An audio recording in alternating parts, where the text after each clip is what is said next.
260페이지 하시겠습니다. 260페이지. 왜요? 260페이지 아닌가요? 맞죠? 담보 책임. 지난 시간에 그죠? 지난 시간에 뭐 했습니까? 우리가 거래계약서 작성 시 유의사항에서 쭉 하고 있는 중이었어요. 그죠? 그래서 이게 끝났어야 되는데 조금 모자랐죠? 그래서 거래계약서 작성을 할 때 뭐 권리자 확인하고 그 다음에 중개 의뢰인에 대한 행위 능력 확인하고 대리권을 적정히 갖고 있는지 대표권을 적정히 갖고 있는지 했어요. 그죠? 그리고 소유를 공동소유인지 그리고 마지막으로 했던 게 이제 계약금에 대한 얘기였습니다. 그죠? 그래서 계약금에 대한 거는 잘 알고 계셔라 라는 얘기를 좀 했고요. 증약금, 해약금, 위약금 세 가지 성질을 갖는다라고 했습니다. 시험에 나오면은 증약금, 해약금, 위약금의 성질을 갖는다 그냥 하나의 예문으로 나오겠죠? 그죠? 우리가 조금 더 볼 수 있는 거는 어떤 게 되겠어요? 판례 같은 경우. 그죠? 판례에서 계약금을 1000만 원 걸기로 했는데 실제로 준 돈은 200이고 열흘 후에 800만 원 주기로 했어요. 그죠? 그랬는데 계약을 해약하려고 해요. 해약하려고 그러면 준 돈 200만 원이 중요한 게 아니죠? 약정한 계약금이 중요한 겁니다. 그래서 그 기준을 가지고 어떻게 해라? 해약금을 줘라. 그죠? 매도 매수에 마찬가지죠? 근데 헷갈렸던 게 뭐예요? 저도 여러분의 샥 들어갔던 게 200만 원 줬는데 1000만 원 줬다. 그럼 2000만 원 줘야 되냐? 아니죠. 우리가 해약금이라는 건 뭐예요? 내가 손해를 보는 부분을 계약금만큼이란 얘기죠. 그러니까 내가 200만 원 받았다 하면 200만 원 돌려주고 그죠? 걷다가 계약금만큼 더 주면 돼요. 매도인 입장에서는. 그죠? 매수인 입장은 200만 원을 줬는데 계약금이 얼마예요? 1000만 원이죠? 그러니까 얼마를 더 줘? 800만 원을 더 줘라. 그죠? 그럼 결과적으로 해약금의 성질을 갖는 게 계약금이 해약금의 성질을 갖는다고 했잖아요. 그러니까 매도 매수인 모두 어때요? 해약을 할 경우 계약금만큼의 손해를 봤다. 여러분들 매도 하시면 그죠? 팔 때 계약금 1000만 원인데 2000만 원 주면 되게 아깝다고 생각을 하시면 안 되는 거죠? 그죠? 2000만 원 손해 보는 게 아니에요, 나는. 그죠? 1000만 원 받고 받은 거 주고 그렇게 되시는 겁니다. 그 다음에 담보 책임 나옵니다. 담보 책임. 담보 책임이라는 건 뭐냐면요. 계약을 이행을 할 때 서로 간에 부담해야 될 의무가 있죠? 맞나요? 매도인은 A와 B가 거래계약을 체결을 했죠? 그죠? 그러면 A는 B에게 어떤 의무가 생기나요? 소유권 이전을 해줘야 되죠? 어떤 거? 물건에 대해서. 그죠? 이 물건에 대해서 소유권 이전을 해줘야 될 의무가 생기고요. B는 A에게 무슨 의무가 생기나요? 대금 지급의 의무가 생깁니다. 서로 어때요? 방향이 서로 마주보고 있죠? 마주보고 있어서 뭐 급부, 반대급부 뭐 이렇게 표현하기도 하죠. 뭐에 대해서 반대급부를 가진다 이렇게 얘기도 합니다. 그러면 상식적으로 들어가 볼게요. 우리가 집을 A로부터 샀다라고 쳤을 때 그죠? 당연히 나는 돈을 줘야 되는 게 맞죠. 언제 줘요? 우리가 잔금 때 주죠. 그러면 A는 잔금 때 뭘 해줘야 돼요? B에게 서류 주죠. 법무사 사무장 와가지고 서류 줍니다. 그죠? 그러면 당연히 나는 A라는 사람에게 물건, 아파트를 지금 사고 있는 중이잖아요. 그죠? 그러면 당연히 잔금, 그 중간에는 어떻게 되든 상관이 없어요. 내가 A라는 사람을 통해서 소유권이 A 다시로 돼 있다고 쳐도 A 프라임이라고 돼 있다고 쳐도 어때요? B 입장에서는 A가 이거를 내가 너에게 소유권을 이전해 주마라고 할 수 있는 거잖아요. 그죠?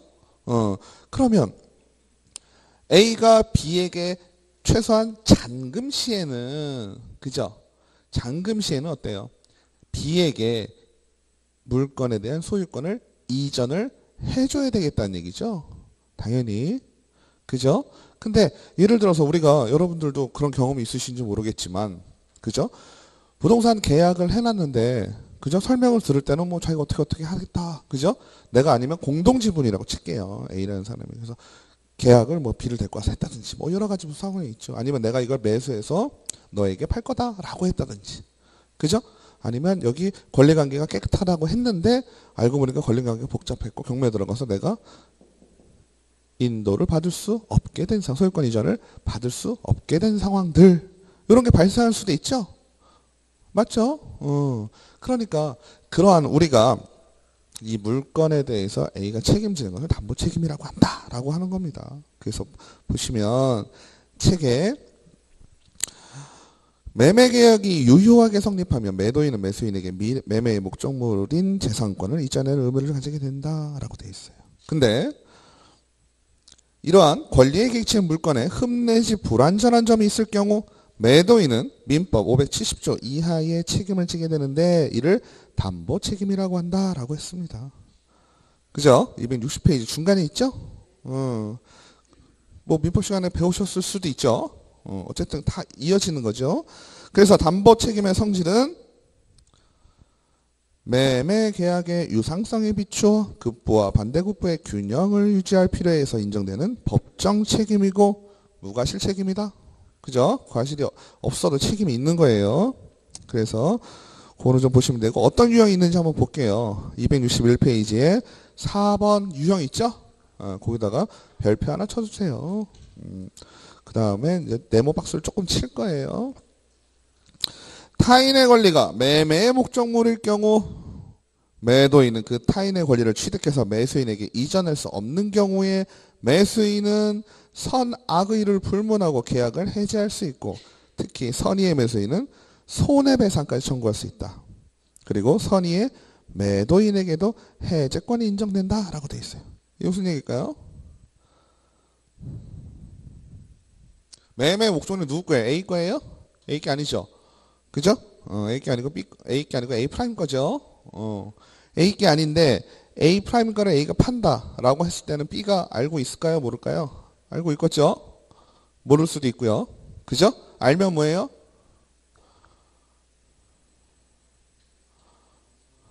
에? 알면 사기. 우리가 선의 악의 할 때 선의는 모르는 거예요? 아는 거예요? 모르는 거죠. 몰랐던 거고 악의는 아는 거죠. 그 내용을 다 아는 거죠. 근데 지금 여기서 보면 중요한 건 몇 가지가 있어요. 매수인이 어떤 권리를 주장할 수 있냐가 중요하겠죠. 그죠? 그러면 타인의 권리를 이전해 주기로 약정을 한 거잖아요. 그죠? 그러면 매수인의 잔금 시에 나한테 소유권 이전이 되는 거예요, 안 되는 거예요? 지금 다 안 되는 거겠죠? 안 된다. 그러면서 매수인은 어떠한 권리를 가질 수 있냐면 선악을 불문하고, 그죠? A 프라임 거를 알았던지 몰랐던지 간에, 그죠? A하고의 문제죠. 맞아요? A하고 문제에서는 선악의를 불문하고 어떻다? 계약을 해지할 수 있다. 그죠? 당연하겠죠? 맞아요? 그 다음에 선의의 매수인은 손해배상까지 청구할 수 있다. 당연하겠죠? 맞아요? 상식적으로 나 저 물건 A 프라임 거는 알았어. 그죠? A라는 사람이 어때요? 내가 저거 매입해서 너에게 팔게 이렇게 얘기한 거 아니에요. 중간에 어떻게 해도 상관없죠. B 입장에서는 어때요? 잔금일까지 나는 돈을 준비할 테니 너는 나에게 그거에 대한 소유권 이전 서류를 줘라. 이러면 끝이에요. 그죠? 중간에 어떤 관계도 상관없죠. 맞아요? 그래서 매수인 같은 경우는 잔금 시에 나에게 소유권 이전이 되지 않으면 계약을 해지할 수 있고 게다가 뭐까지 청구할 수 있다. 손해배상까지 청구할 수 있다. 또한 선의의 매도인에게도 해제권이 인정. 이거 무슨 얘기일까요? 매도인이 선이니까 아는 거예요? 모르는 거예요? 뭘 몰라요? 네?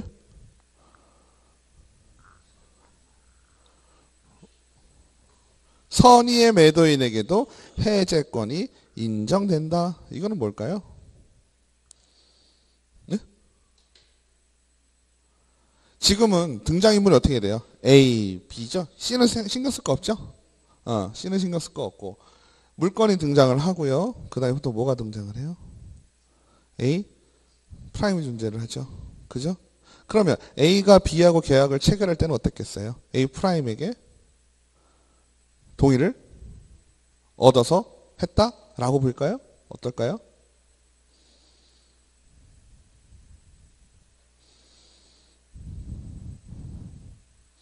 그죠? A와 B가 거래계약을 체결하는데 물건 자체가 누구 거냐? A 프라임 겁니다. 그죠? 그러니까 A 같은 경우는 A 프라임이 자기에게 팔 거라는 걸 아는 거예요? 모르는 거예요? 알고 있는 거죠. 그죠? 그러면 A 프라임에게 내가 사서 B에게 판다는 거를 한 거잖아요. 그러니까 우리가 선의 악의를 얘기할 때는 어떤 느낌이에요? 이 사람이 만약에 A 프라임이 A에게 그죠? 예. A에게 팔 것이라는 것을 본인이 인지를 하고 B에게 파는 거잖아요. 그죠? 그러니까 지금 여기서 해제권이 인정된다라는 건 계약에 대한 해제권이잖아요. 그죠? 그러면 선의, 즉 모른다라는 건 뭘 몰랐다는 걸까요?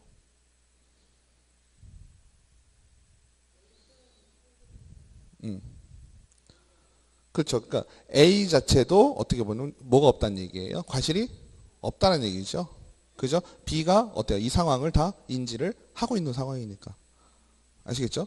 그러니까 서로 간에 선의에 의해서 우리가 좋은 말로 선이라는 표현을 쓰지만 몰랐다라는 거 그렇게 일이 벌어질지 몰랐다라는 얘기잖아요. 우리가 고의 또는 과실 고의라고 얘기하는 건 뭐예요? 알고 있는 거잖아요. 알고선 그렇게 하는 거잖아요. 그죠? 그러니까 그런 의미로 받아들이시면 될 것 같고 두 번째는 권리의 일부가 타인에게 속하는 경우는 이거는 아까 위에 건 어땠어요? A가 A 프라임 거였죠 다. 근데 지금은 어때요? 일부만 다른 사람 거죠. 그죠? 일부가 다른 사람 거라는 건 여기에서 요만큼이 다른 사람 거라는 얘기잖아요. 맞아요? 그러면 A가 이만큼은 이전을 할 수 있지만 요만큼 이전이 되는 거야 안 되는 거야? 안 되는 거죠. 이럴 경우는 어떻게 될까요? 매수인 같은 경우는 당연히 전체를 다 이전할 수 없는 상황이 발생을 했죠. 그럼 어떻게 돼서 가격을 깎아야 되겠죠? 상식적으로? 맞아요? 그래서 선의 악의를 불문하고 대금 감액 청구를 할 수 있다. 또한 선의의 매수인은 계약 전부를 해지할 수 있고 손해배상 청구도 할 수 있다. 이 얘기는 뭘까요? 나는 원래 완전한 집을 원했는데 그죠? 일부가 나에게 오지 않는 거죠. 그러니까 할 수 있는 첫 번째는 뭐예요? 대금을 깎아줘라 라고 얘기할 수 있겠고 두 번째는 아예 나 그거 안 해 해제 그죠? 맞아요? 그 요상으로 벌어져서 나에게 손해가 발생했어요? 안 했어요? 했지요. 그럼 세 번째 손해배상까지. 그렇죠? 이렇게 잘렸을 때는 그 다음에 목적물의 수량 부족, 수량 지정 매매. 이거는 뭘까요? 우리가 땅 같은 걸 샀는데 땅을요. 얘가 1000평인데 5천만 원이에요. 이렇게 얘기하는 게 있을 수 있고 맞아요? 그리고 1000평인데 5천만 원이고요. 평당 얼마? 1000원이에요. 아니 1000만 얼마야? 5천만 만 원이에요. 그죠? 이렇게 얘기하는 경우가 있을 수 있죠. 그죠? 지난 시간에 좀 한 것 같은데요? 아닌가요? 아예 이렇게 수량을 지정을 했다. 평당 얼마짜리다 라는 거 있을 수 있죠. 평당 얼마짜리다 라고 했는데 이게 실제로는 900평, 950평이다 라고 했어요. 그죠? 950평이다 라고 했을 경우는 어떻게 돼요? 50만 원을 깎아야 되겠죠. 근데 그때 무슨 얘기도 했었나요? 물론 1000평이 5천만 원입니다 라고 얘기한 것도 실제로 950평이 나오면 잘못된 거잖아요. 근데 설명을 할 때 이 평수도 중요하지만 실제로 보고 경계선을 표시를 하고 나는 이 물건에 대해서 이렇게 얘기를 했잖아요. 이런 수량을 지정해서 평당 얼마라는 얘기를 하지 아니하고 그럴 경우에는 괜찮다 그랬죠. 지금 같은 경우는 어때요? 수량을 지정했을 경우 깎였죠. 깎이면 어떻게 해야 돼요? 매수인 입장에서는 어때요? 나는 평당 얼마인지를 보고 산 거잖아요. 전체가 얼마라고 보고 산 게 아니라 쉽게 얘기하면 그죠? 그러니까 눈으로 보고 여기 대충 얼마 되는데 요거 얼마예요? 이렇게 한 거하고 그죠? 하나에 얼마예요? 의자가 여러 개가 있잖아요. 그 의자 이만큼이요 라고 얘기한 거 대충 한 뭐 100개 되겠네요. 이렇게 얘기한 거하고 개당 얼마예요? 하고 얘기한 거는 좀 차이가 있죠. 그죠?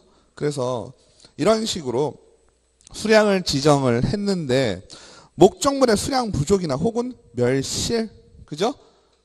집 같은 거는 그럴 수 있죠. 뭐 집에 딸려 있는 뭐 창고가 있는데 창고가 없어졌다든지 평수가 줄었다든지 이런 경우는 선의의 매수이익에는 계약 해제권, 대금 감액 청구권, 손해배상 청구권. 위에 거랑 똑같죠? 아까 권리 일부 이전 못한 거랑 똑같죠? 그 다음에 제한물건이 있는 경우 지상권, 지역권, 전세권, 질권, 유치권, 대항력이 있는 임차권의 목적이 되어서 사용가치가 감소된 경우 선의의 매수에는 해제권, 손해배상 청구권을 갖는다. 자, 보실게요. 여기서 우리가 하나 기억할 수 있는 건 뭐예요? 대금 감액 청구권은 인정되지 않는다. 당연하겠죠. 왜 그럴까요? 이건 권리에 대해서 금액이 차이가 달라질 수 있잖아요. 이거는 어때요? 잘리거나 수량이 부족하거나 이건 어때요? 눈으로 볼 때 딱 명확하지요. 근데 뭐 전세권 설정이 돼가지고 내가 제대로 못한다. 물론 다 실질적으로는 내가 다 알고 있죠. 웬만한 건. 근데 뭐 유치권에 설정되어 있다. 이런 거는 문제가 되겠죠. 거기에서는 내가 계약을 자체를 해제할 수는 있지만 뭐는 안 된다는 얘기예요. 깎아달라는 소리는 못한다는 얘기야. 아시겠죠? 그 다음에 저당권 또는 전세권 행사가 있을 경우 매매 목적물에 설정된 저당권 또는 전세권의 행사로 매수인이 그 소유권을 취득할 수 없거나 취득한 소유권을 잃은 경우 매수인은 선악을 불문하고 계약을 해지할 수 있고 손해배상 청구를 할 수 있다. 그건 괜찮죠? 그 다음에 하자담보 책임. 하자가 있을 경우는 어때요? 무조건 해지할 수 있고 손해배상 청구도 할 수가 있습니다. 이건 어떤 경우도 있냐면요. 내가 여기다가요. 예를 들어서 땅을 사는데 땅을 살 때 어때요? 여기다가 뭐 지려고? 요즘 유행하는 무인텔 지려고. 그죠? 무인텔 지려고 땅을 샀는데 매매가 이루어질 당시에는 뭐라고 했겠어요? 여기 무인텔 질 수 있다라고 했겠죠. 그죠? 근데 실제로 계약을 하고 이 땅을 보니 어때요? 무인텔이 허가가 안 나는 지형이야. 예를 들어서 경사면이 있다든지 이런데 그럼 허가 안 나거든요. 허가가 안 난다는 거는 매매 목적물이 이 토지에 뭐가 있는 거예요? 하자가 발생한 거죠. 그럼 매수인은 알았어요? 몰랐어요? 몰랐죠? 그러면 매수인은 어떻다? 계약을 해제할 수 있다. 아시겠죠? 그 다음에 불특정물 매매에 있어서 목적물에 하자가 있는 경우는 매수인은 계약을 해제할 수 있고 손해배상 청구도 가능하다. 그러나 계약 해제나 손해배상 청구를 하지 않고 완전물의 급부도 청구할 수 있다. 이건 뭘까요? 어떻게든 경사면이 있어서 만약에 허가가 안 난다. 그죠? 그럼 어떻게 하면 되겠어요? 경사면을 없애면 되겠죠? 그러니까 내가 원래 하고자 했던 목적물에 하자가 없게 완전하게 만들어 놓던가. 그래서 이러한 담보 책임이라는 건요. A와 B가 거래를 하는 데 있어서 A가 물건에 대한 책임을 얘기를 하잖아요. 그죠? 이러한 담보 책임은 강행 규정은 아니므로 당사자가 특약으로 그 책임을 가중 또는 감경 또는 면제할 수 있다. 그죠? 보시면 되겠습니다. 넘기시겠습니다. 그 다음에 환매. 환매는 뭔가요? 다시 파는 거죠. 글자 그대로 따지면.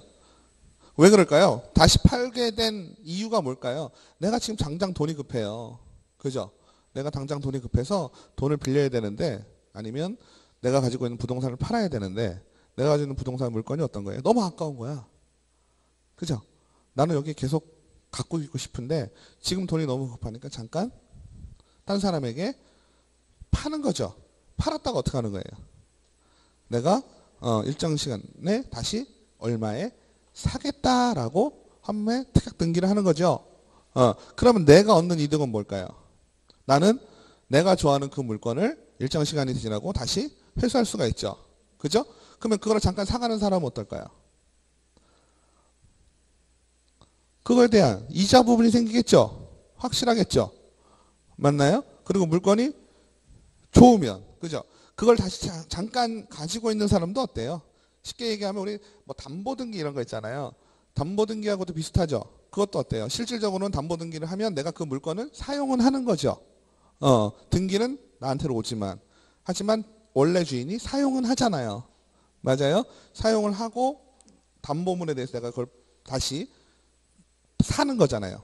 마찬가지죠. 얘 같은 경우도 환매라는 자체는 다시 산다라는 의미고 실제로는 그래서 환매라는 게 책에도 되어 있지만 매도 담보로 이용이 된다라고 표현을 하고 있어요. 그죠? 민법에서 보면 그래서 원래는 환매라는 말 자체는 내가 다시 사는 거잖아요. 그죠? 근데 매도 담보의 개념도 실질적으로는 어때요? 환매가 되는 거죠. 목적물을 수익을 하지만 내가 사용을 하는 거잖아요. 맞아요? 맞는 것 같아요? 매도 담보를 하면 어때요? 등기가 넘어가죠? 그러면 등기가 넘어가면 그 사람이 써요? 내가 써요? 내가 쓰잖아요. 내가. 그죠? 맞아요? 들어본 것 같아요? 매도 담보를 해서 담보 등기를 하면 어떻게 돼요? 물건에 대해서 그죠? 등기를 해간 사람이 어떻게 해요? 소유권은 갖고 있는 거죠. 소유권은 갖고 있고 나는 그 사람에게 그 소유권을 주면서 무슨 의미가 되는 거예요? 원래는 어때요? 등기를 안 하고 나는 야 네가 이거 잡고 있고 내가 돈 되면 줄게 이거잖아요. 원칙적으로는 담보를 잡는다는 개념이 그거잖아요. 맞아요? 차 담보로 돈 빌리면 어때요? 차 잡고 돈 받고 이러는 거잖아요. 하지만 실질적으로 차는 누가 써요? 내가 쓰지. 맞아요? 부동산도 마찬가지가 되는 거죠. 맞아요? 집인데 등기는 넘어가죠. 하지만 집은 누가 써요? 내가 쓰잖아요. 그죠? 아시겠어요? 환매라는 거는 내가 다시 살 것이다. 다시 팔 것이다. 그런 개념적인 걸 개념적인 걸 얘기를 하는 거고, 그죠? 매도 담보의 형식으로 한다라고 쓰는 거죠. 아시겠죠? 그래서 환매 등기를 하면, 그죠? 환매권이 생기는 거잖아요. 맞아요? 그래서 환매의 특약은 매매 계약과 동시에 이루어져야 된다. 즉, 내가 누군가에게 다시 산다라는 거를 환매를 하려고 해요. 그죠? 그럴 때는 실제로 넘어갈 때, 처음에 등기가 넘어갈 때 환매 특약을 등기를 해라. 그죠? 그러나 매매계약과는 별개의 계약이다. 환매대금은 최초의 매매대금과 매수인이 부담한 매매비용의 환매대금이 된다. 그래서 환매기간은 부동산은 5년, 동산은 3년 이렇게 되어 있습니다. 그래서 매매 목적물이 부동산인 경우 동산과 부동산 다르죠. 매매 목적물이 부동산인 경우는 매매 등기와 동시에 환매 등기를 한 때에는 제3자에게 효력이 있고 환매 목적물이 제3자에게 전매된 경우 제3자에게 직접 환매권을 행사할 수 있다. 이건 무슨 얘기예요? 지금 A와 B가 거래계약을 했잖아요. 그죠? 환매하기로 약정을 했어요. 근데 B가 다른 사람에게 팔았죠. 그죠? 그 환매 등기라면 제3자에게 대항할 수 있는 거잖아요. 지금 효력이 있다는 얘기는 대항할 수 있다는 얘기잖아요. 자기의 소유권, 자기의 권리를 주장할 수 있다는 얘기가 되는 거잖아요. 그러니까 B가 B'에게 팔았다고 치자고요. 그죠? 그러면 A는 누구에게? B'에게 직접 환매권을 행사할 수 있다. 쉽게 얘기하면 뭐예요? 원래는 내가 B한테 일정 시간이 지나서 그죠? 다시 살려고 했는데 얘가 지금 넘긴 거잖아요. 맞아요? 그러면 A는 바로 B'에게 가서 야 다시 팔아 이렇게 얘기할 수 있다는 얘기예요. 그 다음에 환매권의 양도, 소멸, 실행 이렇게 보시면 되겠고요. 자, 263페이지 중개 보수입니다. 이게 중요하죠? 중개 보수. 중개 보수는요, 우리가 간단하게 여러분들이 공인중개사 사무실 가시면 어때요? 뭐 월세를 하건 매매를 하건 임대차를 하건 매매를 하건 공인중개사가 받는 수수료죠. 우리가 흔히 얘기하는.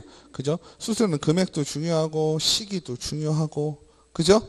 돈 받는 건데 언제 받아야 되는지도 그죠? 그게 제일 중요할 거예요. 시기가. 그죠? 그 다음에 금액을 얼마나 받아야 되는지. 왠지 잘못 받으면 안 좋은 것 같고 상식적으로. 그죠?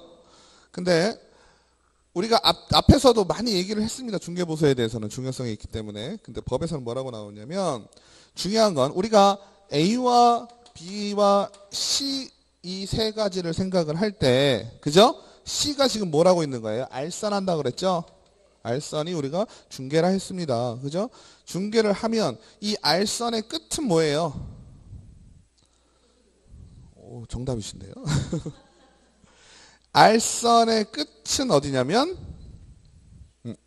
보수가 맞지만 중개의 끝이니까 중개의 완성이잖아. 그죠? 중개의 완성 우리가 뭐라고 불렀죠? 거래 계약이 체결됐을 때. 그죠? 우리가 중매를 쓰면 중매의 완성은 언제일까요? 둘이 결혼을 했을 때. 그죠? 하지만 실질적으로는 어때요? 둘이 이혼을 하면 중매한 사람이 무지하게 욕먹겠죠? 맞아요? 책임까지는 아니지만 요금 먹죠. 우리도 어때요? 거래계약을 체결하고 잔금 시까지도 그죠? 책임을 좀 지우는 편이죠. 맞아요? 그러면 우리가 알선을 했다. 거래계약이 체결이 됐다. 중개 완성이 됐다. 그죠? 중개가 완성이 되면 우리는 돈을 달라고 할 수 있다. 보수를 달라고 할 수 있다. 그래서 우리가 그거를 중개보수 청구권이 그때부터 발생을 한다. 그죠? A와 C가 B와 C가 여기는 무슨 계약? 거래계약. 맞아요? 여기는 중개계약. 그죠? 이렇게 중개계약을 체결을 하죠. 그러면 C가 A한테, C가 B한테 돈을 달라고 할 수 있는 근거는 뭘까요? 계약을 체결했어요. 무슨 계약을 체결했어요? 아니죠. 중개계약을 체결했기 때문에 C는 A한테, C는 B한테 돈을 달라 할 수 있는 거예요. 그죠? 중개계약이 없다면 어떻게 되겠어요? 돈 달라는 소리를 못 해요. 그렇잖아요, 상식적으로. 맞죠? 계약을 체결을 해야지, 뭔가에 대해서. 맞죠? 그러면 C가 A에게 얼마 주세요 하는 얘기를 하지 않았어도 중개계약이 체결이 돼서 이 중개계약 내용인 거래의 계약이 되었다면 C는 당연히 A한테 돈을 달라 할 수가 있다는 얘기예요. 근데 C가 알선 중개의 완성으로 A, B 간의 거래계약이 체결이 됐는데 이 거래계약이 해제가 되는 경우가 있죠. 해약이 되는 경우도 있죠. 예를 들어서 A의 잘못으로 B의 잘못으로 여기선 중간을 기출을 나눠야 되겠죠. 그죠? A나 B의 잘못으로 C가 알선한 거래계약이 해제가 됐다. 해약이 됐다. 그럼 어떻게 되겠어요? 그죠? 우리는 다 모든 게 다 돈에 꽂혀 있으니까. 그죠? 돈을 받을 수 있을지 없을지가 좀 중요한 거죠. 맞아요. A나 B가 문제가 있었다면 C가 중개보수 청구권을 행사하는 데는 전혀 상관이 없다. 상관이 없다. 근데 C의 고의 또는 과실로 인해서 이 거래계약이 해약이 됐다면 그때는 어떻다? 그죠? C가 아무리 얼굴이 두꺼워도 그죠? 자기 때문에 거래계약이 해제가 됐는데 그거 가지고 보수권 보수 달라고 얘기할 수 있겠어요? 못하죠? 그죠? 여기서 중요한 건 A, B의 잘못이냐 C의 잘못이라는 얘기예요. 그러니까 제가 중개보수는요. 언제부터 거래계약이 체결되는 시점부터 발생한다 그랬어요. 중개보수 청구권은. 그 얘기는 뭐냐면 계약서를 쓸 때 뭘 해달라? 돈 달라 할 수 있다 그랬어요. 맞아요? 돈 달라 할 수 있다고. 근데 대부분의 여러분들도 지금 이제 공인중개사로서 입고 계신 옷을 갈아입고 있는 중이시지만 아직까지 의뢰인의 마인드도 좀 있을 거란 얘기죠. 그 의뢰인의 마인드에서 볼 때는 어때요? 거래계약이 체결이 돼서 잔금까지 가야지 이 모든 시스템이 끝난 것 같잖아요. 그죠? 그러니까 중개수수료 줄라 해야 안 해요? 중개보수 안 줄라 하죠? 그죠? 아니 그거 잔금 때 주는 거 아니에요? 이런 분들이 거의 80%예요. 나머지 20%는 공인중개사거든. 알지 그러니까. 그죠? 당연히 잔금 때 중개보수를 주는 거라고 생각을 합니다. 어떻게 보면 우리가 약간 그 느낌이 있긴 해요. 우리도 뭐 하면 다 잔금 때 그죠? 마무리가 되는 거니까. 그죠? 물건을 사더라도 물건이 와야지 오는 거잖아요. 그럼 내 입장에서는 어때요? 물건이 온다는 얘기는 뭐예요? 소유권 이전 서류가 와야 되는 거고 파는 입장이면 내가 줘서 돈을 받아야 되는 거고 그럼 마음이 편하죠. 근데 공인중개사 입장은 어때요? 내가 할 일은 잔금이 어떻게 치러지는 상관이 있어요? 없어요? 상관이 없다고는 얘기는 못하지만 중개의 학문적인 개념으로 볼 때는 상관이 없어요. 왜? 내가 한 중개는 어디까지니까? 계약의 체결이 끝이거든요.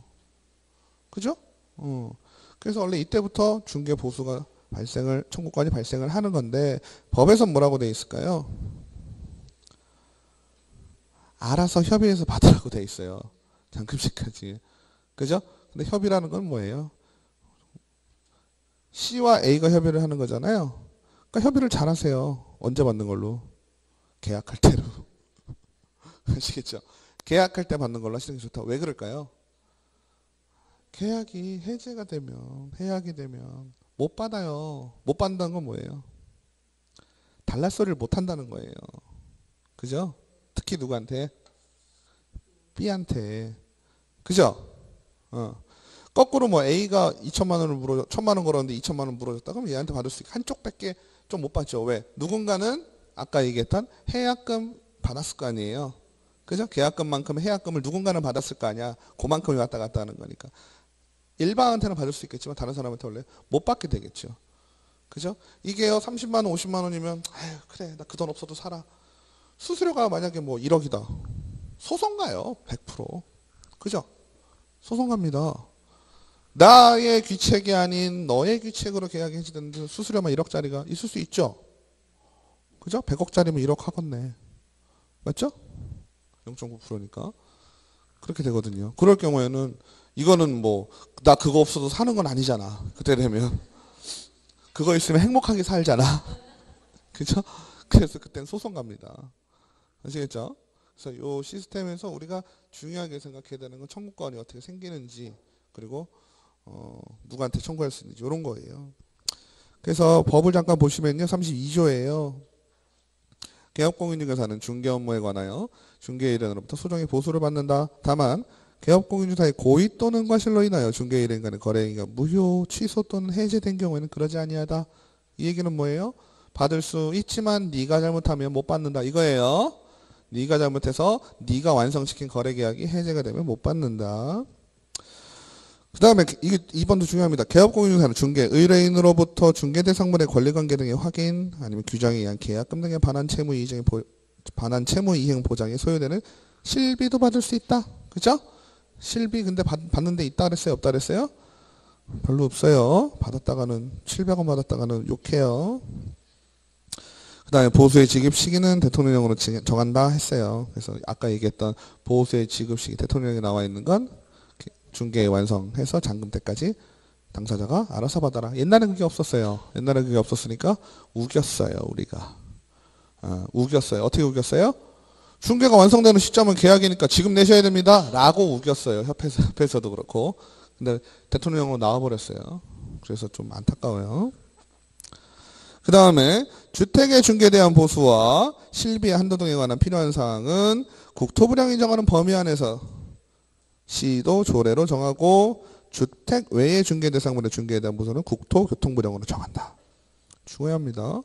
이게 뭐냐면요. 우리가 중개 보수를 얘기를 할 때요. 크게 나눌 때 주택과 주택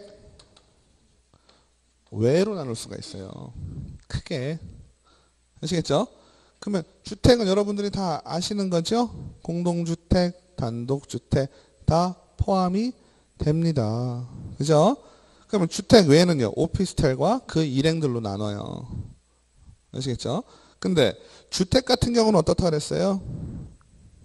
국토부령이 정하는 범위 안에서 특별시, 광역시, 그죠? 시도죠? 시도 조례로 정한다 그랬어요. 그러니까 시도 조례로 정하는 건 어디까지다?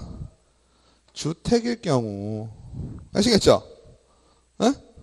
그 다음에 주택 외의 중개대상물에 대한 보수는 국토부령으로 정한다.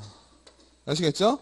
시도 조례로 정하고 밑에는 국토부령으로 정한다. 아시겠죠? 큰 틀로. 됐죠? 그 다음에 주택은 또 뭘로 나눌까요? 매매와 임대로 나눌 거고 주택 외에는 오피스텔 그 외에 이렇게 나눕니다. 그죠? 지금 우리가 요 중개 보수를 받기 위한 이 요율은요. 결과적으로 보면 다 무슨 내용이 돼요? 얘네 아내들이 다 3조에 나오는 뭐예요? 중개 대상물이 되겠죠? 그죠? 이 위에 거는 우리가 중개를 하면 돼요? 안 돼요? 그러니까 안 되면 안 되는 거예요. 우리는요. 중개 대상물 이해 걸 중개를 해도 돼요? 안 돼요? 누구한테인데요? 해도 상관은 없지만 공인중 왜 또 수수료를 못 받아? 자, 중개 대상물에 대해서는 공인중개사법의 규율을 받는다라는 얘기 들으셨나요? 그죠? 그럼 중개 대상물 이외의 것에 대해서는 공인중개사법의 규율을 받아요? 안 받아요? 안 바꿨죠? 안 받으니까 하지 말아야 되는 거예요?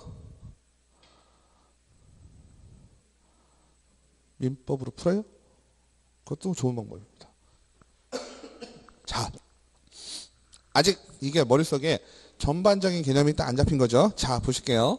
우리가 중개를 한다는 거는 법 3조에 의한 중개 대상물을 하라고 돼 있죠. 어디에서? 중개 공인중개사 법에서. 그죠? 그럼 공인중개사법에서 중개 대상물에 대한 중개를 할 경우에는 수수료를 이렇게 받아라. 지금 시도 절에든 국토부령이 정해놨잖아요. 그러면 이 중개 대상물의 범주에서 벗어나는 아이들은 중개를 하면 안 되냐고. 개업 공인중개사는 아무거나 해도 상관없다 했잖아요. 맞아요. 대표적인 게 뭐예요? 중개 대상물에 포함되지는 않지만 권리금이라는 거 있었잖아요. 맞아요. 상가 권리금, 바닥 권리금, 시설 권리금 들어보셨죠? 그럼 권리금은 중개 대상물이에요? 아니에요. 그죠? 그럼 얘는 중개를 하면 안 되나? 상관없다 했죠. 더 좋은 게 뭐라 그랬어요? 권리금은 중개 대상물이 아니니까 요율표 적용을 안 받고 어때요? 내 맘대로 보수를 정할 수가 있어요. 그죠? 그러면 상가가 1,000만 원에 50만 원이에요. 권리금이 1,000만 원이에요. 그럼 여기 살고 계신 분은 어떻게 지금 하고 있는 거예요? 1,000만 원은 보증금으로 넣고 1,000만 원은 권리금을 받아야 되는 거잖아요. 맞아요? 그러면 공인중개사는 이 부분은 예를 들어서 상가를 실제로 살고 있는 세입자는 누구예요? B고, 그죠? 주인은 A죠. 공인중개사는 C 이렇게 붙었잖아요. 그죠? 근데 이 임대차 계약은 새로운 누군가 B'이 나타나면 C하고 A하고 쓰잖아요. 이렇게. 맞아요? 근데 이 권리금은 어떻게 할 거냐는 얘기지. 권리금은 주인이 신경을 써요? 안 써요? 안 쓰죠. 누구랑? 얘하고 신경을 써야 되는 거예요. 그러면 관계가 어떻게 돼요? 또 이런 식으로 되는 거죠. 그래서 여기는 뭐가 돼요? 권리금 계약이 되고, 그죠? 여기는 임대차 계약이 되고. 계약서가 2장 써지잖아요. 맞죠? 상대방은 달라지죠. 맞아요? C 입장에서 보면 A와 B 프라임, C 입장에서는 B와 P 프라임이 계약을 지금 동시에 몇 개? 2개가 1번, 2번 2개를 지금 계약을 체결을 시키는 거잖아요. 맞죠? 그럼 2개 계약이 되면 이거는 이거대로, 이거는 이거대로 뭐 해라? 보수를 받아라. 총 몇 명한테 받는 거예요, 그러면?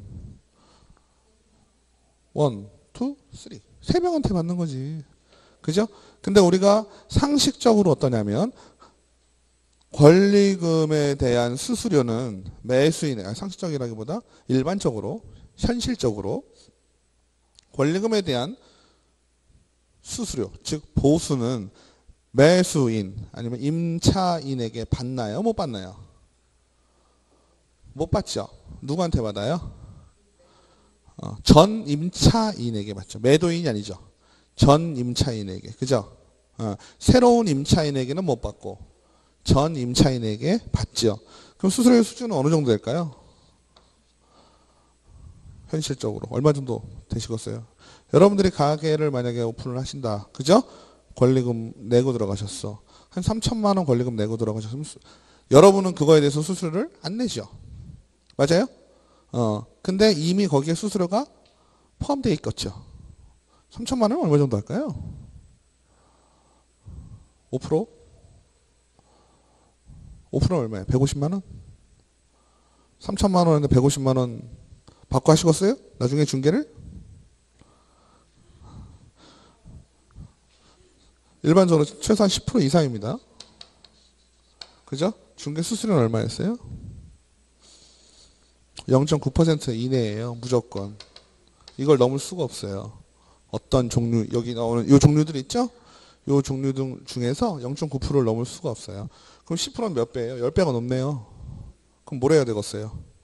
이걸 해야죠. 그죠? 이왕 힘든 거. 이걸 해야 되겠죠. 권리금 같은 경우는 그래서 순가 계약이 많아요. 그죠? 권리금 3천만 받아주세요. 많겠죠? 그럼 4천 받으면 되겠죠? 그럼 1,000만 원. 이런 식으로 되는 경우가 많습니다. 그러면 그게 법에 걸려요? 안 걸려요? 왠지 돈 많이 받으니까 걸리는 것 같지 않아요? 그죠?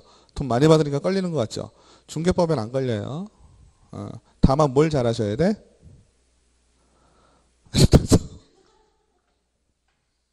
정답? 입단소. 세금 문제만 조심하시면 돼요. 그죠? 세금은 세법에서 다루죠. 우리하고 상관이 없어요. 소득세니까. 맞죠? 우리가 지금 공부하는 건 공인중개사법. 공인중개사법에 걸리는 거 안 걸리는 거. 그죠? 행정처분 받나 안 받나. 이거죠. 나중에 돈을 1,000만 원을 받았으면 1,000만 원을 번 거잖아요. 근데 그걸 내가 신고를 하거나 하는 건 내 맘이죠. 안 했다 걸리면 그건 세법으로 걸리겠죠. 탈세로. 뭐 엄청 두들겨 맞겠죠? 가산세법과 두들겨 맞겠죠? 그건 그 얘기고. 우리가 얘기하고자 하는 건 뭐예요?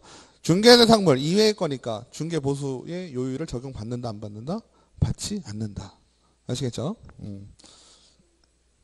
그러면 이런 중개보수 청구권이 중개가 완성이 되는 순간 거래계약이 체결되는 순간 발생을 했는데 이거에 대한 요건은 뭘까요? 당연히 A와 C, B와 C 사이에 뭐가 있어야 된다 그랬어요? 중개 계약이 있어야 된다 그랬죠? 팔아주세요. 네. 그죠? 사주세요. 네. 이런 중개 계약이 있어야 된다 그랬어요. 그래야 얘가 돈을 달라 하겠지. 그죠? 그 다음에 중개가 완성이 돼야 된다. 즉 A와 B 간에 뭐가 돼야 된다? 거래 계약이 체결이 돼야 되겠다. 그죠? 그리고 당연히 중개 행위 A와 B 사이에 내가 중간에서 뭘 해야 돼요? 알선해야 되겠죠? 중개 행위 해야 되겠어. 그 다음에 내가 중개 행위를 한 것이 거래계약에 영향을 미쳤다. 즉 거래계약과 나의 중개 행위가 어떠한 인과성을 가져라 라는 얘기했어요. 비슷한 건지 한 것 같아요. 비슷한 거. 뭐 했죠? 손해배상 책임할 때 하지 않았나요? 내가 손해배상을 해줄 때도 어떻게 해야 돼요? 내가 중개 행위를 해야 되고 맞아요? 중개 행위를 해야 되고 내가 고의 또는 과실 이유가 있어야 된다 그랬죠. 그죠? 손해배상을 해줄 때 그리고 재산상의 손해가 발생을 해야 되고 이 모든 게 인과관계가 있어야 된다 했잖아요. 그죠? 그러면 그건 돈을 물어주는 거였죠. 그럼 내가 돈을 받는 것도 어때요? 내가 중개행위를 하고 중개행위 등에서 그 둘에 뭐가 있어요? 나하고 계약을 해놨어야 되잖아요. 돈 달라고 하려면. 그죠? 그리고 돈 달라고 하려면 둘이 어때요? 서로 이득을 얻는 게 세상에 공짜가 어디 있어요? 내가 가만히 돈 달라고 하면 누가 줘요? 그죠? 본인들도 이득이 있어야 되잖아. 그죠? 그러니까 거래계약을 체결을 시켜야 되고 내가 한 행위가 거래계약과 인과성이 있어야 되는 거고요. 넘기실게요. 네, 265페이지. 265페이지. 그래서 개업공인중개사의 양가로 4번 소멸을 보실게요. 양가로 4번에 소멸 보시면 개업공인중개사의 고의 또는 과실로 인해서 중개, 의뢰인 간의 거래행위가 무효, 취소 또는 해지된 경우에는 중개보수권은 소멸한다. 소멸한다는 얘기는 알기 쉽게 뭔 얘기예요? 돈 못 받는다. 그죠? 어쩔 때 공인중개사가 고의 또는 과실로 인하여 거래행위가 해제됐을 때, 무효가 됐을 때. 그죠? 그러면 아까 말씀드렸던 게 그거죠. A, B가 잘못을 했을 경우에는 상관이 있다 없다? 없다. 내 중개보수 청구권은 유효하다. 그리고 공인중개사의 과실은 경과실과 중과실 모두 포함한다. 그죠? 경과실은 뭐예요? 살짝 잘못한 거. 중과실은 많이 잘못한 거. 어찌됐건 뒷말은 뭐예요? 조금 잘못한 거. 많이 잘못한 거. 그죠? 내가 잘못한 게 있으면 어떻다? 돈 못 받는다. 그 다음에 중개보수의 요율 나옵니다. 요율 한번 보실게요. 네. 아까 여기 주택과 주택외로 나눴을 때 주택은 시도 조례로 정하고 주택외는 국토부령으로 정한다라는 얘기 했어요. 그죠? 그러면 시도 조례는 항상 다 다를 수 있겠죠. 헷갈릴 거야. 그죠? 근데 대부분 어떠냐면 다 똑같아요. 똑같아서 매매 같은 경우가 더 비싸요. 임대가 더 싸고. 그래서 매매는 0.9% 이내, 임대는 0.8% 이내 이렇게 갑니다. 아시겠죠? 그럼 한번 책을 보실까요? 266페이지. 그러면 매매, 교환, 임대, 차등. 이건 뭐예요? 지금 서울특별시의 중개보수 한도가 나오지요? 맞아요? 맞아요? 서울특별시의 중개보수 한도니까 이건 주택이에요? 주택 외예요? 주택이겠죠? 왜? 주택 외는 서울특별시장이 정해요? 안 정해요? 안 정하죠? 누가 정하라 그랬어요? 국토부령으로 정하라. 그죠? 그러면 한번 보실게요. 얘네들을 다시 확대시켜서 보면 매매가 있고 임대가 있어요. 그죠? 이걸 이렇게 한번 그려볼까요? 두 개를 나눠서 매매가 있고요. 임대가 있는데요. 그죠? 지금 눈으로 보시니까 어때요? 5천만 원 이상 뭐 어쩌고저쩌고 막 있죠? 그리고 옆에 상한 요율이 있고 한도익이라는 게 있죠? 한번 따져볼게요. 매매와 임대는 매매는 옆에다가 0.9% 쓰시면 편하고요. 임대는 0.8% 쓰시면 편해요. 그죠? 이게요. 예전에는 외워서 나오는데 지금은 요율까지도 가르쳐주기도 해요. 시험 문제에. 그래서 중요하진 않는데 혹시나 해서 한 번 정도 외워보자는 얘기예요. 5천만 원이니까 0.5억이죠. 우리가 외우는 거니까. 이하 0.5억 이하 수수료 요율이에요. 이제. 그죠? 그러면 0.5니까 5천만 원이에요. 5천만 원 이하의 매매와 5천만 원 이하의 임대. 매매가 비쌀까요? 임대가 비쌀까요? 여러분들이 생각할 때 매매하는 게 어려워요? 임대하는 게 어려워요? 매매하는 게 어렵지. 어려운 거 하면 어떻게 해요? 돈 더 받아야 되겠죠. 그죠? 그러면 시작을요. 우리가 이제 기억하기 좋게 하는 거예요. 시작을 0.6과 0.5 두 가지가 있어요. 수수료가. 지금 주택 얘기하는 거예요. 주택에 있어서 시작이 0.6과 0.5가 있어. 그러면 0.6과 0.5로 시작한다는 걸 머릿속에 두시고 임대와 매매를 따지자는 얘기야. 그럼 매매가 비싸다? 임대가 비싸다? 매매가 더 비싸다. 그럼 매매가 얼마? 0.6%예요. 요율이에요. 아시겠죠? 그럼 여기도 요율이죠? 지금 이렇게 두 개 가운데 나눈 거니까. 그죠? 매매와 임대를 나눈 거예요. 그죠? 그럼 5천만 원 이하, 5천만 원 이하에서는 0.6이고 0.5가 되는 거예요. 그 다음에 한 줄이 줄면요. 한 칸씩 줄어요. 0.5, 0.4. 그죠? 그 다음에 또 한 칸씩 줄어요. 0.4. 맞아요? 그 다음에 한 칸이 늘면 얼마예요? 0.5. 6545예요. 그러니까 6545 이렇게 되겠어요. 얘는요. 5434 이렇게 돼요. 그죠? 그러면 지금 되게 장황해지고 있어서 머리가 좀 복잡해지기 시작했죠. 지금까지 이렇게 숫자를 많이 쓴 적이 없는데 제가. 맞죠? 숫자 외우는 거 별로 안 좋아해서. 요율 매매와 임대를 따질 때 매매가 비싸다는 거 기억하시고 시작을 0.6으로 한다는 걸 기억을 하면 자동으로 여긴 딸려오죠. 그죠? 한 칸 미치니까. 그 다음에 6에서 시작했고 5, 4, 5 줄다가 하나 늘었어요. 그리고 맨 마지막에 있어요. 맨 마지막에 뭐게 됐어요? 여기 써놓은 거. 그죠? 최대 0.9%까지 받을 수 있어요. 여기는 최대 0.8까지 받을 수 있어요. 이해는 되시죠? 그 다음에 5천만 원 미만이에요? 이하예요? 미만이야. 5천만 원이 포함되는 거예요? 안 포함되는 거예요? 포함 안 되죠? 그러니까 0.5에서 매매니까 얼마까지 갈까요? 2억까지 갑니다. 2억. 그죠? 임대는 반이에요. 0.5에서 얼마까지? 1억까지. 그죠? 그럼 2억에서 시작하니까 2억에서 어디까지 가야 되겠어요? 6억까지 가야 되겠죠. 그죠? 그 다음 여기는 1억까지 가서 1억에서 3억 가야 되겠죠. 약간 비슷한 게 있어요. 0.5에서 2 같죠? 0.5에서 1 같죠? 2배네요. 이렇게 2배죠. 이렇게 2배네요. 여기도 어때요? 2배네요. 여기는 6억에서 9억이죠. 여기는 9억 이상입니다. 여기는 3억에서 6억이죠. 6억 이상. 그럼 표가 만들어졌네요, 지금. 맞나요? 이걸 다 외우라고 하면 외워지겠어요? 안 외워지겠죠. 맨날 공인중개사들도 헷갈려요. 안 보는 것 같아도 요일표 쓸 때 쓱 봐요. 붙여놓은 거 쓱 봐요. 왜? 헷갈리니까. 이거 머릿속에 언제 항상 딱딱 하진 않잖아요. 그리고 자기가 주로 쓰는 것들. 임대를 많이 하시는 분들은 어때요? 여기를 아주 기억하기가 좋아요. 여기를 잘 기억을 하세요. 그죠? 매매를 많이 하시는 분들은 여기쯤을 기억 많이 하겠죠.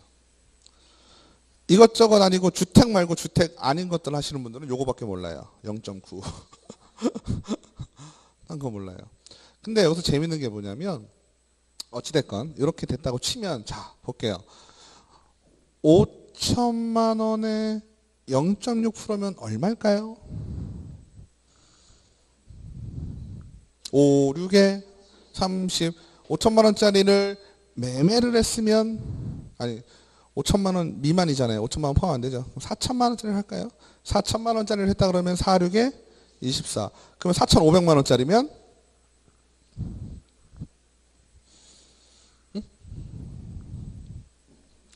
4,500 곱하기 5 그죠? 맞아요? 0.6이잖아요. 4, 6에 24, 6, 5, 30 27만 원이죠. 그죠? 그러니까 4,500, 4,600, 4,700, 800, 900까지 가면 27만 원에서 더 올라가겠죠. 그죠? 하지만 5천만 원이 되는 순간은 어때요? 하나 올라가죠. 그럼 얼마예요? 여기로 가잖아요. 5는 25. 그죠? 그러면 4,900만 원짜리를 중개하는 거하고 5천만 원짜리를 중개를 하는 거하고 어때요? 누가 더 이익이에요? 4,900이 더 이익이죠. 그럼 우리는 어떻게 해야 되겠어요? 만 원을 깎아주게 해야지. 맞아요? 맞죠? 만 원을 깎아주게 해야지 수수료를 더 받을 거 아니요? 아니요? 아닌가? 그쵸? 상식적으로 맞죠? 근데 저같이 생각하는 사람들이 대한민국에 수만 명이겠죠? 그러니까 여기다가 뭘 둬요? 상한선이라는 걸 줍니다. 상한선. 상한선 얼마를 줄까요? 20? 25만 원. 25만 원. 그죠? 그러면 0.5 곱하기 0.5는 얼마예요? 25만 원. 맞죠? 맞아요? 그럼 25만 원 나누기 6을 하면 얼마예요? 64, 4천 5, 64, 24. 그죠? 4,100 얼마 되겠죠? 맞죠? 그러면 4,100 얼마부터 5천만 원까지는 똑같이 얼마예요? 25만 원이겠네. 그죠? 뭔 말인지 아시죠? 그러니까 만 원 깎는 그런 꼼수를 부리겠어요? 안 부리겠어요? 안 부리겠지. 어차피 25만 원까지밖에 못 받으니까 0.6이면 원래 30만 원이잖아요. 30만 원에서 1,000원 빠지잖아요. 그걸 못 받죠. 그 다음에 마찬가지겠죠? 여기서는 어떨까요? 5, 2, 10 얼마예요? 10만 원이에요? 100만 원이에요? 100만 원이겠지 뭐. 그죠? 근데 여기도 보면 4, 2, 80 그죠? 그럼 어때요? 2억이 안 팔지. 2억이 안 팔지. 1억 9,999만 9,999원으로 팔겠죠. 맞아요? 그러니까 여기도 상한액이 얼마겠어요? 4, 2, 80 여기 80만 원. 이해되시죠 이건? 그럼 마찬가지로 여기는 어떻게 될까요? 5, 4, 20 여기는 20만 원이 되겠지 뭐. 맞아요? 여기는 30이죠. 여기는 하면 40만 원이 될 수 있는데 3, 1은 3 그러니까 얼마가 돼요? 30만 원이 되겠지 뭐. 맞아요? 20, 30이죠? 한도액이 이렇게 정해져 있는 거예요. 왜 정해져 있는지 아시겠죠? 등급을 넘어가면 안 되잖아. 만 원씩 나같이 만 원씩 깎아주려는 사람이 생기잖아요. 주인한테 얘기해서. 맞죠? 그래서 한도가 20만 원, 30만 원 이렇게 되는 거예요. 이해되시죠? 문제될 거 없죠? 그 다음에 주택 외에는요. 아까 오피스텔과 그 외라 그랬어요. 그 외에는요. 어떻게 되냐면 이거부터 할게 쉬우니까 0.9% 이내에서 그냥 알아서 정해요. 알아서 정하라고 돼 있어요. 왜? 큰 틀이 지금 중개 보수 요율은요. 넘어야 될지 말아야 될 선이 있어요. 그죠? 넘지 말아야 될 선이 있어. 그게 뭐냐면 0.9%예요. 아시겠죠? 그러니까 주택 외에는 오피스텔과 또 그 밖에 물건으로 나눌 수 있는데 그 밖에 아이들은 0.9% 이내로 다 정리가 돼요. 근데 오피스텔은 어떻게 될까요? 오피스텔은요, 왜 그러냐면요, 오피스텔은 실질적으로 용도가 뭐예요? 원래 오피스 사무실이잖아요. 사무실인데 주거에 어떠한 역할을 할 수 있는 부분이 들어가 있는 거잖아요. 옛날에는 0.9% 이내로 하니까 어떡했어요? 수수료를 많이 받았어요. 5천만 원짜리인데 0.7% 받아. 5, 7, 35만 원씩 받아. 여기는 얼마예요? 5, 4? 20만 원짜리를 그렇게 받으니까 페이가 많으니까 오피스텔은 매매는 더 비싸겠죠? 이건 0.5로 시작하고 0.4로 시작해요. 이거는 매매, 얘는 임대, 이렇게 되는 거예요. 아시겠죠? 얘는 별로 신경 쓸 게 없죠? 0.5만 기억하시면 돼요. 3개만. 근데 얘가 조금 정신이 없을 수가 있는데 시도절에를 정해주는 거기 때문에 원래는요, 요율을 얘기해 주는 게 맞아요. 이렇게 얘기를 해주고 나서 얘기를 해야 돼요. 근데 우리가 중요한 건 뭐 요게 미만이다. 그죠? 그거 기억하시면 되겠어요. 그 다음에 요 표에서 하나 더 기억하셔야 될 게 뭐냐면 이제 임대를 한다. 자, 임대 한번 해볼까요? 이제 수수료 받으시는 거요. 기분이 가장 좋을 때죠. 300에 30만 원이다. 갑자기 정신이 없죠. 300에 30만 원 계산 어떻게 해야 될까요? 300만 원은 그대로 보증금은 그대로 두고 월세를 어떻게 해요? 곱하기 100. 맞아요? 그럼 3천이죠. 그러면 수수료 계산. 수수료 계산은요, 간단하게 매매일 경우는 어때요? 매매가가 되겠죠, 그냥? 또 하나, 임대일 경우는 전세가라고 보시면 돼요. 아시겠죠? 전세가, 매매가 두 가지로 보시면 돼요. 매매가는 설명해 드릴 게 없잖아. 매매 금액이 나오니까. 그러면 전세가는 어떻게 변환을 시켜야 되겠죠? 뭐일 경우? 월세일 경우. 그러면 보증금은 그대로 살려요. 그럼 300. 그죠? 더하기 월세가 중요한 거예요. 월세를요, 1년 계약을 했던지 2년 계약, 이런 거 머릿속에 아예 신경을 쓰지 마세요. 수수료하고는 전혀 상관이 없어요. 10년을 하건 100년을 하건 1개월을 하건요, 상관이 없어요. 가끔 헷갈릴 수 있는데요. 1년치? 뭐 이렇게 계산하시는 분들이 있어. 그러면 안 돼요. 어떻게 해라? 기간은 머릿속에서 지워라. 이거 계산할 때는. 아시겠죠? 30만 원은 얼마 곱하기 100을 하면 3천만 원. 그죠? 얼마? 3,300만 원. 그럼 3,300만 원이 뭐가 된 거예요? 전세가라고 됐다라고. 실제로 전세가 그렇게 됐다는 뜻이 아니라, 아시겠죠? 전세로 한번 돌려보자라는 거예요. 그러면 3,300만 원이면 구간이 어디를 들어가겠어요? 지금 0.55 미만이죠. 5천만 원 미만이죠. 몇 프로? 0.5%. 그럼 얼마예요? 그죠? 165만 원은 아니니까 16만 5천 원이겠지. 맞죠? 계산하기 귀찮을 때는 우선 곱하기부터 해놓으세요. 그리고 나서 165만 원 받지는 않을 거 아니야. 330짜리하고. 그죠? 그러면 누구나 다 여기가 200명이 있을 거야 아마. 그죠? 이렇게 받으면 16만 5천 원이에요. 이렇게 하면 쉽죠? 어려워요? 전세 6천 얼마일까요? 어디 들어가요? 전세 6천 여기 들어가죠? 그러면 6, 4, 24 24만 원. 쉽죠? 쉬워요? 이것도 초등학생은 알려도 다 알죠. 이 정도는 곱하기니까. 근데 우리는 성인이니까 뭘 알아야 돼요? 좀 더 어려운 걸 알아야 되겠죠. 300에 30만 원짜리를 다시 할 거예요. 아까는 얼마 나왔어요? 16만 5천 원 나왔죠. 근데 실제는 그게 아니에요. 어떻게 하냐면요, 얘를 전세가를 따졌더니 아까 3,300이 나왔죠? 그죠? 그러면 비슷한 게 있어요. 300에 30짜리하고 3,300만 원짜리 전세하고 수수료가 같을까요? 다를까요? 눈치 있으신 분은 제가 물어보는 걸 보니 다른가 보다 이럴 것이요. 맞죠? 제가 물어보는 걸 보니 다를 것이다. 다릅니다. 달라요. 어떻게? 전세가로 따졌을 때 5천만 원 이하는요. 월세일 경우에는요. 혜택을 더 줘요. 혜택을 준다는 얘기는 누구에게 주는 거예요? 의뢰인에게 주는 거예요. 즉 깎아준다는 얘기예요. 30만 원을 깎아줘요. 어떻게 깎아주냐면 요율을 전세로 전환을 시킬 때 70%를 곱합니다. 그러면 300만 원은 아까 그대로 왔죠? 더하기 3, 7은 21. 생각하기 귀찮으니까 얼마인지 모르겠지만 2100이겠죠 뭐. 그죠? 2억 1000은 아닐 거 아니야. 그러니까 얼마예요? 2400 곱하기 0.5.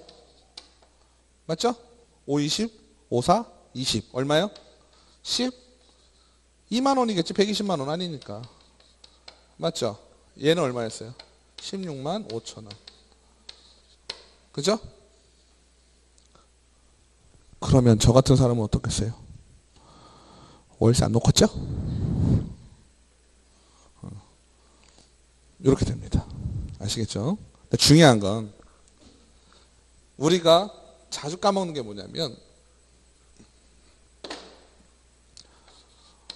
500에 40, 500에 50 할까요? 500에 50 이렇게 되면 어떻게 돼요? 5,500이 되죠. 이건 5천만이 넘어가죠. 그러니까 이거는 70을 곱하면 안 돼요. 어디까지? 5천만 원 이하일 경우니까 500에 44? 이 정도까지? 그죠? 이때까지는 70을 곱해야 돼요. 아시겠죠?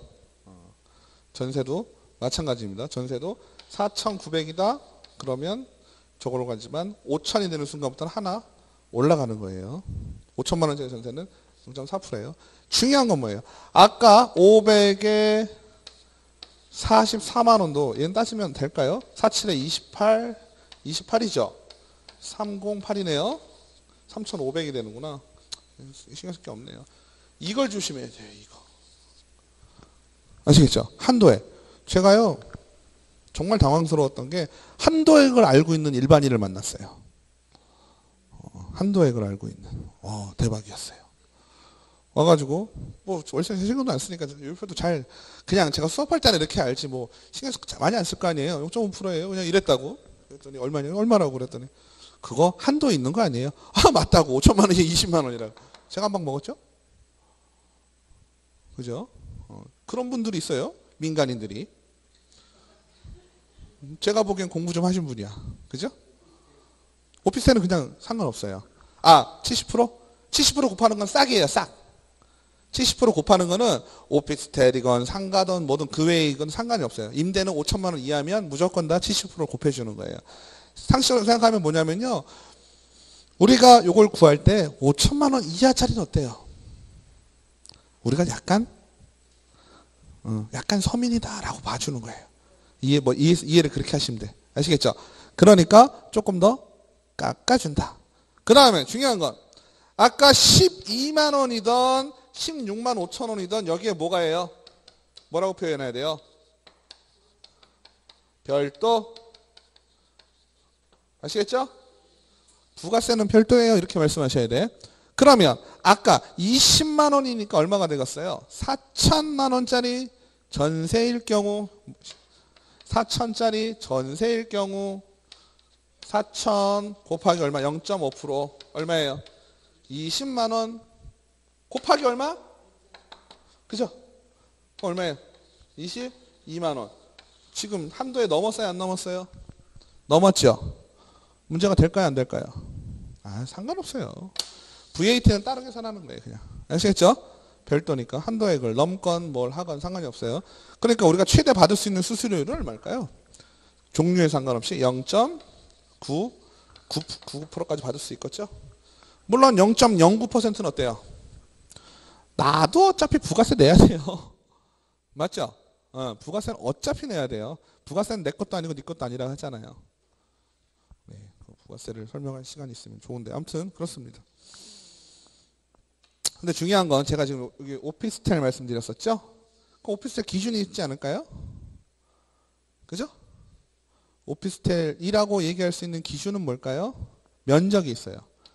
85제곱미터 이하. 그죠? 그 다음에 뭐 있어야 돼요? 부엌 있어야 돼요. 그죠? 그 다음에 뭐 있어야 돼요? 샤워실, 화장실인데 여기 뭐 갖고 있어야 돼요? 샤워 시설. 이거를 갖고 있어야 우리가 주거용 오피스텔로 봐줘요. 그래서 수수료를 어떻게, 매매는 0.5 이내, 임대는 0.4 이내. 아시겠죠? 중요한 건 우리가 수수료를 약정하는 데 있어서 얘 같은 경우 0.9% 이내라고 표현했죠. 0.6을 받겠다고 했는데 0.8을 받아요. 그럼 0.9 넘었어요? 안 넘었어요? 안 넘었죠. 우리는 넘지 말아야 될 선이 항상 있다 그랬죠. 지금 쫙. 근데 내가 0.6을 받기로 약정을 해놓고 0.8을 받았어요. 그러면은 내가 넘지 말아야 될 선을 넘었어요? 안 넘었어요? 안 넘었죠. 문제가 될까요? 안 될까요?